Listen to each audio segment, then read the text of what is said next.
Some people spend tens of thousands of euros at Hermès before they're ever offered the handbag they actually want.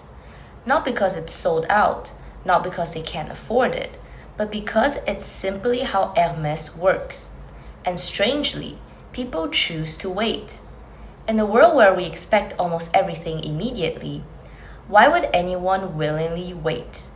The more I researched Hermès, the less I thought this was a story about luxury, and the more I realized this was a story about time.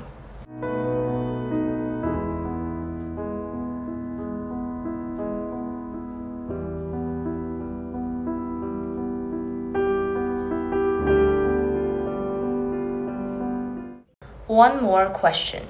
Does time create value? The image follows the substance.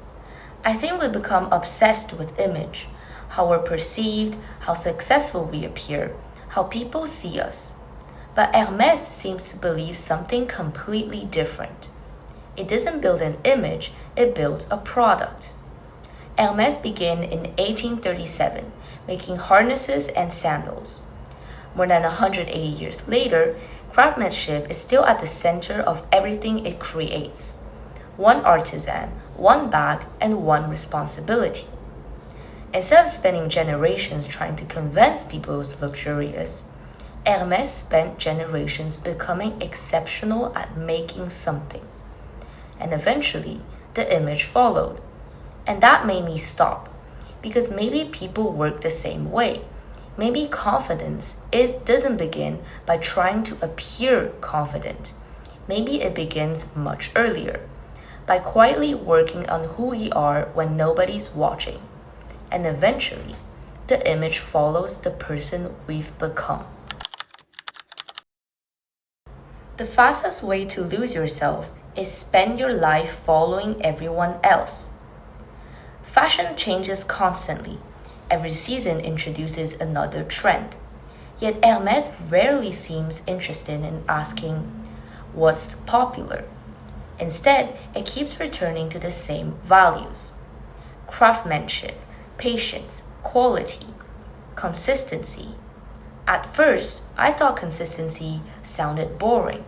Then I realized something. Maybe consistency isn't the opposite of creativity. Maybe it's what protects identity. Because if Hermès constantly chased every trend, would it still feel like Hermès?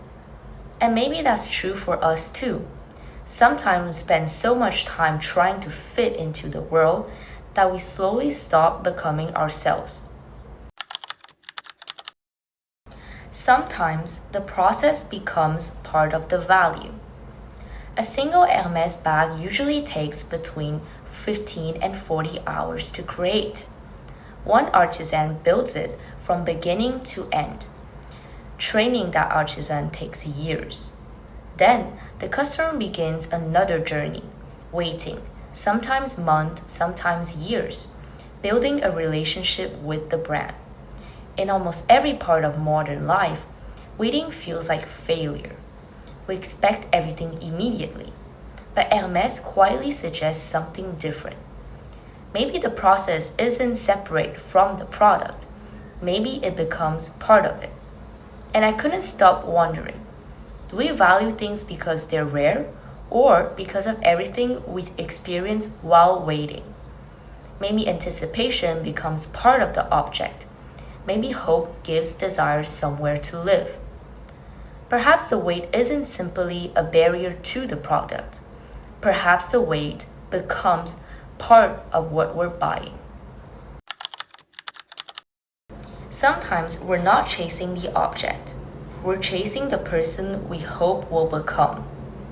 Neuroscientists found that our brain reward system becomes highly active during anticipation.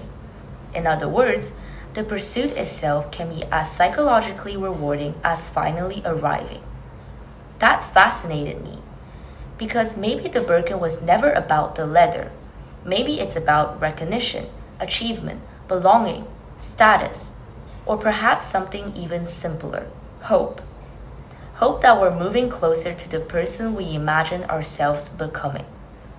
The philosopher René Girard spent much of his life studying desire.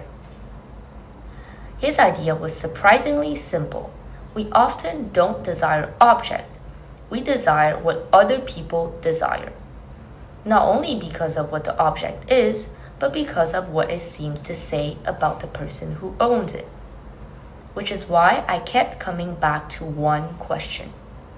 If Hermès made every Birkin instantly available tomorrow, no waiting, no uncertainty, and no scarcity, will we still want it the same way? I don't know, but maybe that's the wrong question. Maybe the real question is, why do we believe certain object brings us closer to the person we want to become? The things that matter most in life usually refuse to be hurried. Mastery, trust, relationships, character, craftsmanship, none of them arrive overnight. While writing this video, I kept thinking about something from The Little Prince. The fox tells the little prince, "It is the time you wasted for your rose that makes your rose so important." For a long time, I thought he meant that time creates value. Now, I'm not so sure. Maybe it isn't time itself. Maybe it's what time reveals. Every hour we spend on something is an hour we can never spend somewhere else. Time is limited. And that's exactly what makes it meaningful. When we spend time with someone, we're doing something much deeper than simply being present. We're choosing them. Again and again and again. Maybe that's what makes something special. Not simply that we've known it for a long time, but that in a world where our time is limited, we kept choosing it. Looking at Hermès, I couldn't help wondering if something similar was happening. An artisan chooses the bag, stitch after stitch, year after year. The customer chooses the weight, day after day. The object becomes valuable not only because of what it's made from, but because of everything people have chosen to invest in it. And maybe that's true for all things we treasure most. Not because they were handed to us, not because they happened quickly, but because we kept choosing them. Maybe that's what makes something meaningful, not simply the time we spend with it, but the fact that in a world where our time is limited, we kept choosing it, again and again and again. So one more question. Our time is limited.